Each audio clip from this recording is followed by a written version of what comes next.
এই হলো আমাদের বোলার রুবেল ভাই। আসার পরে ওয়াজ করার পরে যদি বলতে পারেন যে আমি ওয়াজ করতে গেছি ভালো লাগে না আমার, তাহলে আমার সাথে যোগাযোগ করবেন, ইনশাআল্লাহ আমি আপনার পুরো টাকাটা পেমেন্ট করবো। যত টাকা আপনার সৌদিতে খরচা করে যাবেন সব টাকা আমি আপনার ফেরত দিব। তারপর আপনারা আসেন।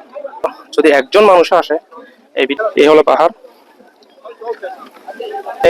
হাত দেওয়া, চুমু দেওয়া, নামাজ পড়া, হ্যাঁ। আর বাংলাদেশ অনেক বন্যা হইতেছে, পাহাড় হলো এটা। এই পাহাড়টাই হলো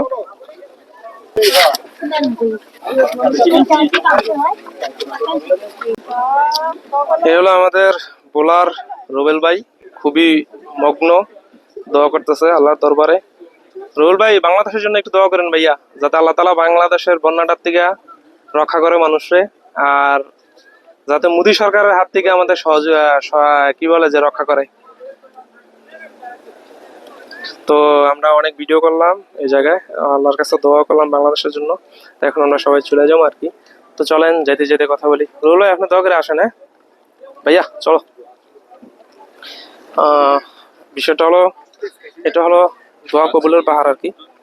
অবশ্যই অবশ্যই যারা কি বলে যে সৌদিতে আসবেন, এই যাতে আসবেন, আইসা দোয়া করবেন। বিশেষ করে আমার বাংলাদেশের জন্য একটু বেশি করে দোয়া করবেন, ঠিক আছে? আমার বাংলাদেশটা, যারা আমার ভিডিওটা দেখতেছেন, যদি কেউ এখানে হাজি সাহেব বা ওয়াজ করতে আইসা থাকেন, তারা অবশ্যই আল্লাহর কাছে দোয়া করবেন। আমরা বাংলাদেশের মানুষগুলা অনেকটা বন্যায় ক্ষতিগ্রস্ত হয়ে গেছি, আর যাতে ইন্ডিয়া সরকারের উপর আল্লাহ তাআলা রহমত দান করে। তারা যেমন আমাদের প্রতি বছর যে একটা অত্যাচার করে আমাদের উপরে বা একটা জুলুম করে, তারা যেমন এই জুলুমটা থেকে আমাদের আল্লাহ তাআলা যেমন রক্ষা করে, বা তাদের যেমন আল্লাহ তাআলা হেদায়েত দান করে, তারা যেন এই জুলুমটা আমাদের উপর আর না করে। এই ফারাক্কা বাঁধ নামক একটা যেই বাঁধ তৈরি করে রাখছে, তারা প্রতিটা বছর আমাদেরকে অনেক ক্ষতিগ্রস্ত করতেছে। আমরা যতটুকু না আর্থিকভাবে ক্ষতিগ্রস্ত হই, তার চেয়ে বেশি স্বজন হারাই, তার চেয়ে বেশি সেই সন্তান হারাই, মা হারায় সন্তান, আমরা হারাই মা বাবা, বাবা মা হারায় সন্তান। আপনারা কয়েকটা লাইভ ভিডিও বা কয়েকটা এই বন্যাগ্রস্ত মানুষগুলোকে দেখতেছেন কিনা? অনেক মানুষ বাড়িঘর হারাই ফেলছে, সন্তানদের হারাই ফেলছে।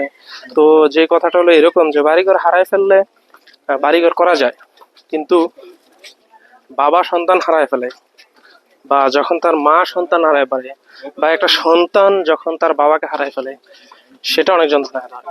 সেটা অনেক যন্ত্রণাদায়ক। কতটুকু যন্ত্রণা যার মা চলে গেছে, বাবা চলে গেছে, তারাই অবশ্য জানে, ঠিক আছে? তো আল্লাহর কাছে সকলে দোয়া করবেন, যাতে আল্লাহ তাআলা মোদী সরকারের একটু হেদায়েত দান করে, যাতে এই প্রতি বছর এই জায়গাটাতে যাতে আমাদের বা ফারাক্কা বাঁধ নামক এই মরণবিধি থেকে যাতে আমরা কি বলে যে রক্ষা পাই, ঠিক আছে? তো আজকে এই পর্যন্তই, গাড়ির কাছাকাছি চলে এসেছি ইনশাল্লাহ। কি বলে যে আবার অন্য কোনো জায়গাতে কথা হবে আপনাদের সাথে। আল্লাহ হাফেজ, ভালো থাকেন, সুস্থ থাকেন, শান্তিতে থাকেন, এই কামনা। আসসালামু আলাইকুম। যে মসজিদে হজের সময় বড় হজের যে খুতবাটা হয়, ওগুলো শুধু হজের দিন ওপেন করে আর কি, খোলে। এই ব্যতীত সবসময় বন্ধই থাকে। এগুলো হলো মিনার, মিনার টাবু। Milan tower. এখানে হাজিরা এসে